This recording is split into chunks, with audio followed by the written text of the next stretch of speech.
all this stuff going on, and our guy John Eric Sullivan just picking up draft picks and draft and develop, man. Draft and develop, and we got to wait. That's what he's supposed to do, man. No, that's his job. He got to clean it up first, and he did. Oh, God, has he cleaned it up? He said, I got to clean up the money. It's really weird that we're talking about football and you got to clean up the money. I don't know if he really has. And here's where I say I don't know if he really has. I don't know why you don't think that. This would be an interesting one. They're $8 million over the cap right now because of the Wilder trade. Where are you going to make the money? How you going to do that? I think he's looking at number one. He's got empty next year. He's clean out. They're going to get back to normal next year. Okay. No. That's next year's problem. And they're good next year. Right now, right this week, right this minute, probably before the 4 p.m. deadline, you got to create $8 million in cap space. I'm guessing John Eric Sullivan didn't just go, what the hell did I do getting rid of Waddle? Oh, my God. Now, I didn't realize this. Brandon, show you. Oh, my God, what am I going to do? I think they have a game plan. And I'm curious to see how they're going to, free up the money to fill out the 90-man roster. And I mean, the 90-man rosters, you just got to, it's filled out already. You just got to become cap compliant. They're not cap compliant right now. They're not? No. I didn't know that. Yeah. I'm not worried about that, though. I got to tell you, I'm not worried about it. I hope they get a zillion draft picks and draft their own guys. The Green Bay way has worked. It's a history of working. And John Eric Sullivan was a big part of that. He got to see it from one of the best GMs in the business. You know why it works? Because they got Hall of Fame quarterbacks. Yeah, but they got a lot of good players, man.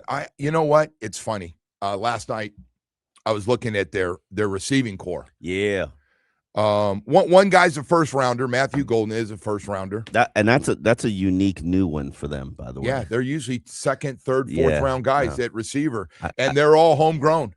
I think Aaron Rodgers' problem with the organization is that they wanted a wide receiver, and he wanted a wide receiver, and they took a quarterback. Yeah, he wasn't happy with the Jordan Love move. I think that was the beginning of the divorce. Yeah, for them. They usually draft wide receivers in second day, and that's what their history is. Hey, man, so that's got me kind of looking with this Christian Watson second-round pick, Jaden Reed, a second-round pick, Romeo Dobbs, who's just got a big contract, fourth-round pick. He's been a hell of a fourth-round pick. And was it Dontavian Wicks is a fifth-round pick who also had 30 catches last year. So they got a group of guys. I don't think you're looking at any of them going, that's one of the top three receivers, but you line those guys up as a group, as a 3 or 4 wide, and you got yourself some really good receivers. Christian Watson has at times been a little inconsistent, but he's a big threat, man. He can, from a small school, but he can go get it. So I think that's kind of, I just look, when you look at John Eric Sullivan and where he's been and who he's learned from and the way to do it, I think we're just getting back the old-fashioned. We've tried everything. We've tried small draft classes after big trade splashes where we've given away a lot of high picks. And I'm not saying they're bad players. They weren't. They're all good players. Don't get me wrong. They all had their moments here. But it wasn't enough with the other problems. And the problem with the one part of it is when you go ahead and you trade for all the guys we traded for that were really good. Again, wide receiver, pass rusher, all those guys, cornerback, all those guys, really good players. I'm not saying they're not. But when you do that, and then you have a small draft class and you don't get anything out of it. You don't hit on that draft class. They're just a waste. Like we're giving away what we had 3, 4, 5 picks and now your first pick's a second round guy. 1 year it's a third round guy, and they're both absolute. One guy played special teams about as long as you can. Our top pick 1 year, a linebacker. Oh, you talking about Chantel? Yes. Oh, okay. He didn't play at all. Oh, that's my point. He's reunited with Tua. So and then the other guy is, and it's one of Chris's biggest busts for me. We didn't have a first round pick because of the trades and stuff, but a second round pick. It was just a bad pick. I'm not saying he didn't have talent, but we flat out didn't do our homework on the mental part of stuff that we talked about. And that's that's 100% on the gym. There's no hold on. Hold on. I'm gonna go at you a little bit on this. You can go at me anything you want on that one, brother. I put a lot of time in that. Go ahead and hear this. Okay. Who is supposed to report and tell you, hey man, this kid that's done well on the college level, he might be mentally soft in the NFL, or he might be a hard worker. So let me tell you, we have a history of through the years, and Chris has been here to see the history of us. And you talked about a couple of defensive ends. I don't want to get into everybody's name here again today. A lot of them mentally soft. Hey man, starts with the guy that's in charge of the whole group. He's mentally soft too. No, I'm not saying what he is. It's your job to make sure your guys do background checks to find out. You can't go by your son playing with a guy in high school. That's always the cheap shot. It's not a cheap shot. He did. He mentioned that. No, he played with him in college. He was a walk on it at South Carolina.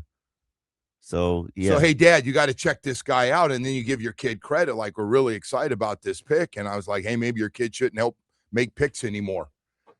That's all. It's not a shot. It's just that was a bad one. I mean, man. That's reality. But hey, man, you're also, and you're the first one to, like, the head coach responsible for the assistant coaches, the GMs in charge of all the front office and the scouts and all those guys from the East Coast, the West Coast, the SEC, the Pac-10, 12. Who is part of the South Carolina staff that is supposed to raise the alarms on how mentally soft Cam Smith was? Supposedly, the coach was screaming to people that he's really good, but he's very immature.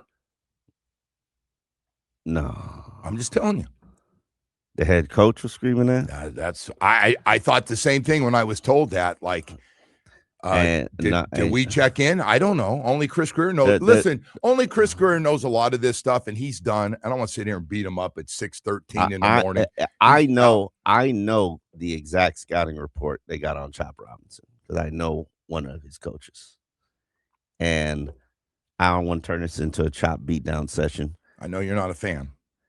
I'm not a hater, but I'm not a fan of. He's got to play better. He's first round pick. He needs to play better. But everything that they were told is what's presented itself for, moving forward. Listen, so I'm with you on one thing. Empty numbers and taking guys to bring them into the pros because they can jump high or run fast. I'm not for that, especially not in the first round. You want to dazzle with that later on in a draft. Yeah, we just sit back. And that's a good second day pick. Yeah. Oh, listen, that school, Penn State, has had some great pass rushers, some of the best they've had some really talented guys on defense side of the ball. But I, like a lot of people, were very worried when you go, ooh. And I still remember Baldy going to bat for him and some other guys going, oh, no, he's going to be unbelievable. Sure. And why his stats weren't, he got doubled and they were making all kinds of stuff. And I was like, okay, but you still got to have more stats than a handful of stats. The middle linebackers get that many stats in a game. So anyway, without getting into all that thing, I just, you wanted to hold me back. And I'm like, the GM's in charge. And this is one thing Dave Hyde, I give Dave Hyde a lot of credit on this. Dave Hyde told Chris Grier, and this goes part of it, and Chris got very upset because he was very protective of his scouts. And the guy's been with him for a long time and said, hey, man, some of your guys you inherited from Jeff Ireland, and you guys had some bad whiffs, and not just physically on how good they were, but a bigger problem is not checking mental and emotional background to find out how they're going to hold up through the highs and the lows. Listen, man, this game and professional sports in general are full of highs and lows. There's no way around them. I went through a friggin' roller coaster. There were no counselors around back then. The counselors were your teammates. Hey, he yelled at me like that too. You'll be fine. Hey, we all drop one. Or hey, you whiffed. Hey, that's all right. That's the leadership. And I've been thinking about this for a minute about this team. Where's the leadership going to come from? Not to say I think leadership's important. I say the same thing about last year's team, and I even told that Mike to his face about that. Like, yo, you got a leadership problem, not you, but where's the leadership going to come from? I think he felt good, though. He had that leadership council that he No, always leadership talked council about. is great, and a lot of guys stepped up. Jordan Brooks stepped up, and that's important. I thought they had good leadership on the team, actually. They had solid leadership. Was it a step down from where they were last year? Yes. The previous year, yes. I thought those guys, listen, they weren't very good, and they played their ass off and found a way, and they got a little luck, but they won 4 straight games at the end of the year. It wasn't pretty, and their quarterback was playing horrible, and they were still finding ways to win games, and I think they had some great leaders on that team. I thought Bradley Chubb ended up being a good one. Bradley Chubb elevated Brooks a good himself one. as a good I leader. think Zach Sealer has always been great with those kids. Yes, correct. And I think some of it hurt his play because he was so worried and trying to help those guys. And that's fair. Trying to cover. And then they started playing better, and he was a proud dad because he stops me on and he goes, "Hey, I told you they start playing better." Only took 9 games. Well, I mean, that was a little shot there. Yeah, I I love Zach. But it's truth. It only took 9 games. Okay, who's going to lead now? Same guys you're talking about. All the core guys that they didn't get rid of are going to be expected to be the leaders. Brooks, Brewer, Patrick Paul, Sealer. Yeah. You don't need more? Who's calling you in the morning? No, it's a house. Oh, the cameras. You got that stuff on? Yeah.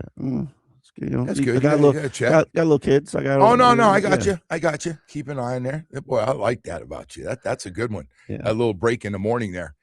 I'm not worried about leadership, man. Those guys consider. You're not worried about leadership. No, I'm gonna tell you why. Because if a GM and a head coach don't realize they can't just get leadership from coaches. Coaches aren't going to be with players as much as players are going to be with players, and you got to have. Man, our leadership was so good. And I know it was a different time, and you didn't have constant turnover of free agents and I don't even know if y'all have free agents. No, we didn't. Yeah. But our guys, man, our guys from, hey, whether you're having trouble with your marriage, I mean, we went. I swear, I was the luckiest man in the world. And I don't know if other teams, but it was like. Who'd you turn to when you had marriage troubles? Oh, I had a group of guys. I'm very open in case you haven't noticed with everything I did. I got some problems. Well, you act like I'm not open. Yeah. No, you are too. No, you are very open. Who'd you turn to? Jimmy Cephalo, always there for me. Nat Moore, always there for me. Don Strock, Uncle Don, huge. Stroker saw me stroke.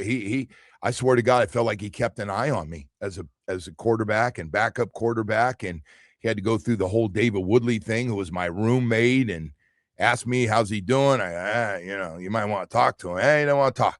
But we had really, really good guys on the offensive side of the ball, but the defensive guys, they were a tight group. Cooch was a leader, but he was just so old school and so tough. Wasn't my cup of tea. But yeah, offensively. I'll tell you the other thing is John Geisler one night goes, hey, he just keep an eye. He goes, hey, kid, I want you to come have dinner. He was a year ahead of me, first round pick out of Michigan.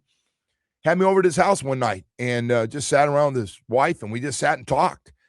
And I just thought it's really cool, really, really cool. And then, but there was a lot of quality guys on that team, man. Nat Morris, to this day, is one of the greatest leaders we have in this community. And he was the same way as a player. He was there. He took color out of everything. I was going to his clubs. I was going to the Inferno. First time I've been introduced to, well, I don't want to get into it. Can't say Redbone in the morning. 6:20. We got to go to break here, man. We've got a lot of stuff going on here. Man, hey, I got to tell you, were you really going to hit me with like that? That's not Chris Grier's fault that we don't know about. Like, nah, I just don't know. Come on, man. Come on. I'm not picking on the guy, but the GM is responsible. The GM can't go, hey, Stephen Ross, it's not on me. The scout out west didn't notice that Deion Jordan had some demons. Ooh, and Jonathan Martin's driving. Oh, you're gonna throw Jonathan Martin in? Oh man, I'm out. You ought to drop that mic. Yeah, I'm out on this one. Come looking for us. Hey, we got to go to break here, man. We got a lot of stuff to get to. I am not going to get caught up like I did yesterday. Oh boy, I was just an absolute format destroyer yesterday. Hey, it's hurricane season.